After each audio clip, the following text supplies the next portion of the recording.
It was beautiful to see what transpired Game 3. Giannis Antetokounmpo dominant again. Devin Booker, not so much. And as a result, we have an NBA Finals series. It's 2-1. Milwaukee is standing up. I would know, because I'm here. Game 3, bet your life on it. Take your 401k. There is a 0% chance Milwaukee loses Game 3 at home. That Devin Booker would go farther south in Game 3 than Phoenix is from Milwaukee. That's how far south Devin Booker went. All right, Stephen A., you're out there, you're watching these games up close and personal, feeling the energy. Who has the edge now? Right now, I think that, believe it or not, even though they're a game behind, I would tell you that Milwaukee has the edge, assuming that they play the way that they played last night. And what I mean by that is that when you had people like myself feeling like they were clueless, or when you had Kendrick Perkins being far more incendiary with his language about the idiocy that he was witnessing in front of Milwaukee Bucks, what we were talking about was the fact that this is a team that's bigger and significantly more physical that was not using it to their advantage. That wasn't the case last night.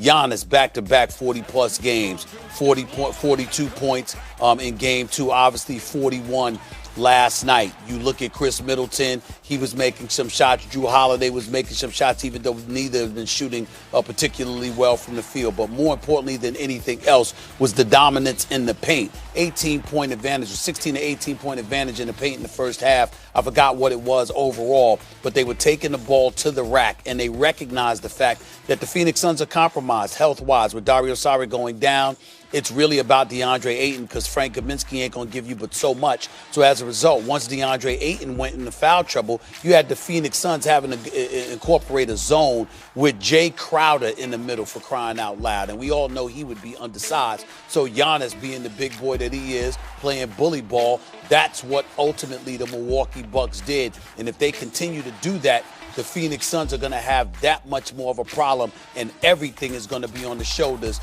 of the Devin Bookers and Chris Pauls of the world, because there's very little to nothing that they can do in the interior, particularly when DeAndre Ayton has to guard himself from getting into foul trouble.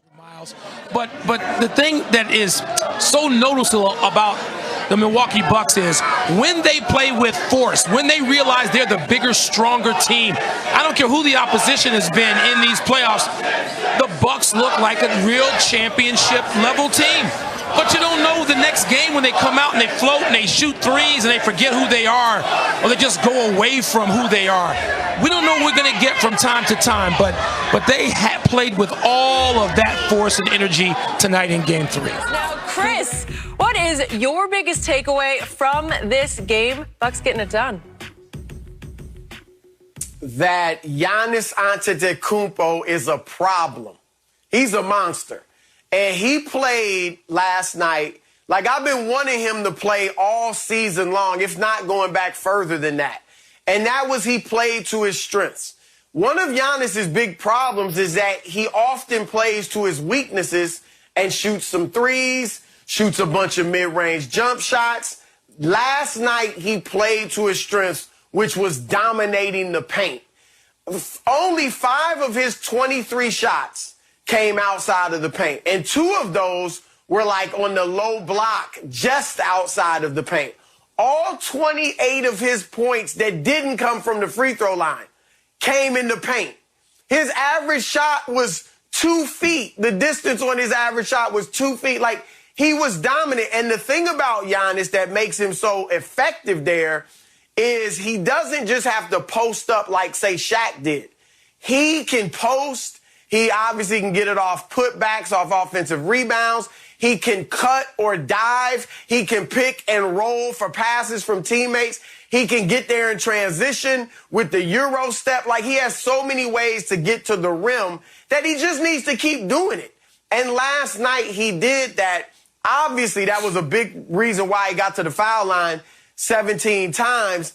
Him hitting 13 of them. I want to say something about that. Obviously, an aberration, all right? It's only the second time in his 61 playoff games that he's ever had 10 or more free throw attempts and made more than 75% of them. That said, I think this speaks to Giannis's mental toughness. The fact that he will keep drawing fouls, the fact that he's not shying away from contact. This is a dude that not only misses free throws, he airballs free throws, like frequently. Like sometimes twice a game, he'll shoot an air ball. That is incredibly embarrassing for one of the best players in the world, a two-time MVP, but he doesn't care. He keeps attacking, and he's going to have a night occasionally like he did last night. So to me, that's mental toughness. We saw what happened with Ben Simmons, but his aggressiveness, it's what got DeAndre Ayton to some degree in foul trouble. Ayton's fourth foul was on Giannis. That got him out of the game early in the third quarter.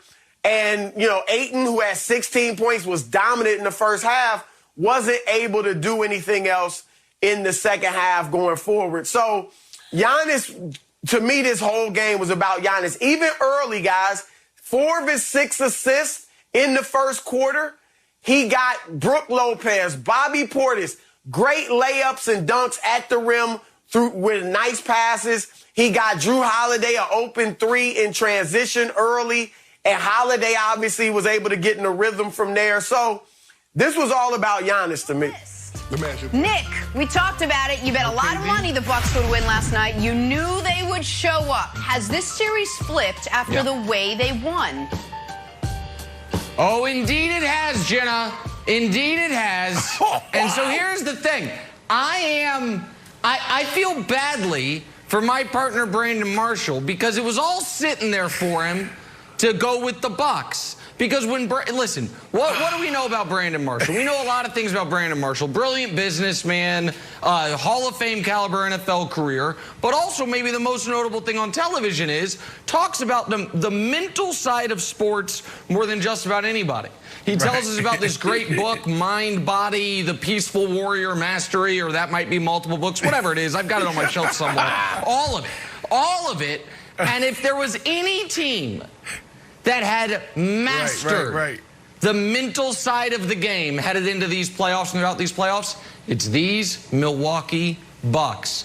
Hey, Miami kicked our butts last year. Let's pick them in the first round and deal with them.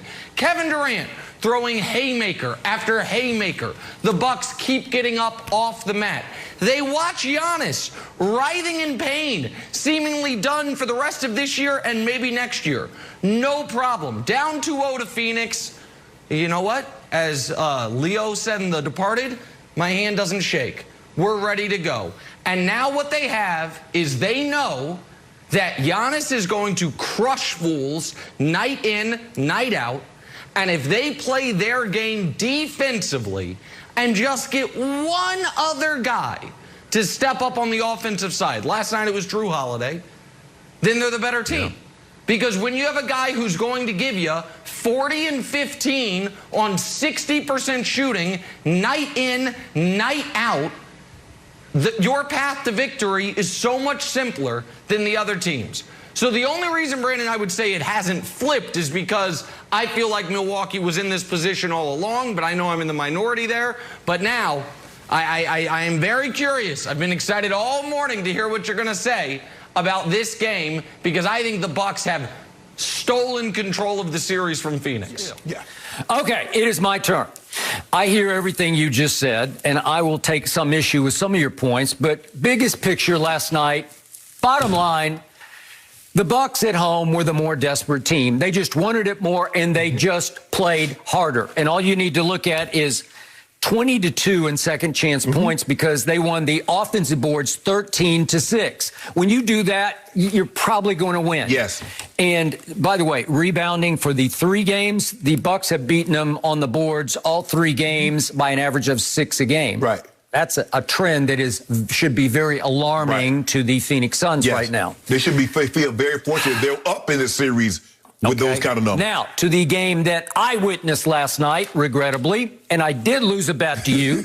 You did give me Phoenix plus 4.5 on the road, up 2 games to none. But I would not have taken the bet if anybody had even given me just a whiff of a warning that Devin Booker would go farther south in Game 3 than Phoenix is from Milwaukee. That's how far south Devin Booker went. He went so far south that his coach benched him for the entire fourth quarter of the game, ostensibly to rest him, to sort of take him out of harm's way, because it felt like Monty Williams believed that he was just going to keep missing jump shots in the fourth quarter. Whatever, I disagreed with that decision. We will talk much more in depth about that in just a few minutes here on the show. But if you had told me Devin Booker was going to shoot 3 of 14 and 1 of 7 from 3, well, obviously I would have said, no way I'm taking that bet, because this team does tend to go as Book goes.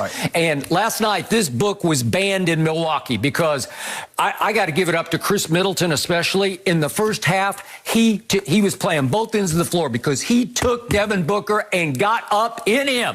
He was in his, so to speak, jockstrap all night long. In the second half, they started to switch off. PJ talked about it a little bit too. They put Holiday. Well, remember, we talked about it. Put Holiday on CP3. Okay, I got it. But listen, Chris Middleton said, I got him, and I'm not going to let him get a clean look. And he was bothering him in the first half. And once Devin went south, he lost it. He lost all his confidence, and he couldn't get anything going. He even had a couple lip out. And it was a disastrous night for the best player on the Suns. I know, Chris, you can argue Chris is the most valuable player, but the best player is Devin Booker. I predicted on this show, we did it all day Friday. Could he, at some point, win an MVP in this league? I believe he could. And we were already going to how close is he to his mentor and idol, Kobe Bryant. Well, last night, he was about a million miles, right?